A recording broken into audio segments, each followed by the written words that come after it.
SNDP യോഗവും പ്രധാനമന്ത്രി നരേന്ദ്രമോദിയും വീണ്ടും അടുക്കുന്നുവെന്ന വാർത്തയാണ് പുറത്തുവരുന്നത്. വെള്ളാപ്പള്ളി നടേശൻ്റെ കൊച്ചുമകളുടെ, അതായത് തുഷാർ വെള്ളാപ്പള്ളിയുടെ മകളുടെ വിവാഹ റിസപ്ഷന് പ്രധാനമന്ത്രിയും എത്തി. കഴിഞ്ഞ ഓഗസ്റ്റിൽ കൊച്ചി ബോൾഗാട്ടിൽ പാലസിൽ നടന്ന വിവാഹത്തിൻ്റെ റിസപ്ഷനാണ് കഴിഞ്ഞ ദിവസം ഡൽഹിയിൽ നടന്നത്. 5 മാസം കഴിഞ്ഞ് ഡൽഹിയിൽ സൽക്കാരം നടത്തിയത് BJPക്കാർക്ക് വേണ്ടിയാണെന്നാണ് ലഭിക്കുന്ന വിവരം. ചടങ്ങിനെത്തിയ പ്രധാനമന്ത്രി വെള്ളാപ്പള്ളിയുമായി ചർച്ച നടത്തി.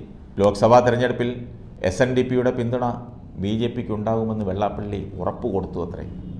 നേരത്തെ അയോധ്യ പ്രാണപ്രതിഷ്ഠയിലടക്കം മോദിയുടെ ആഹ്വാനം വെള്ളാപ്പള്ളി ഏറ്റെടുത്തിരുന്നു.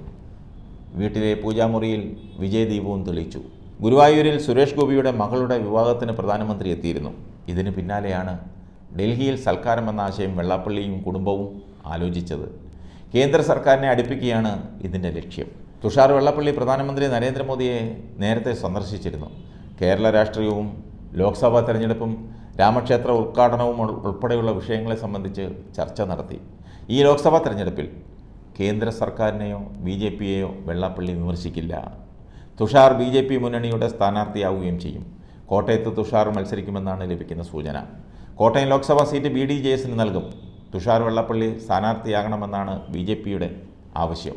സുരേന്ദ്രൻ നയിക്കുന്ന പദയാത്രയ്ക്ക് ശേഷം ഔദ്യോഗിക പ്രഖ്യാപനമുണ്ടാകും. ക്രിസ്ത്യൻ വോട്ടുകൾക്ക് പുറമെ ഈഴവ നായർ വോട്ടുകളും കോട്ടയത്ത് നിർണായകമാണ്.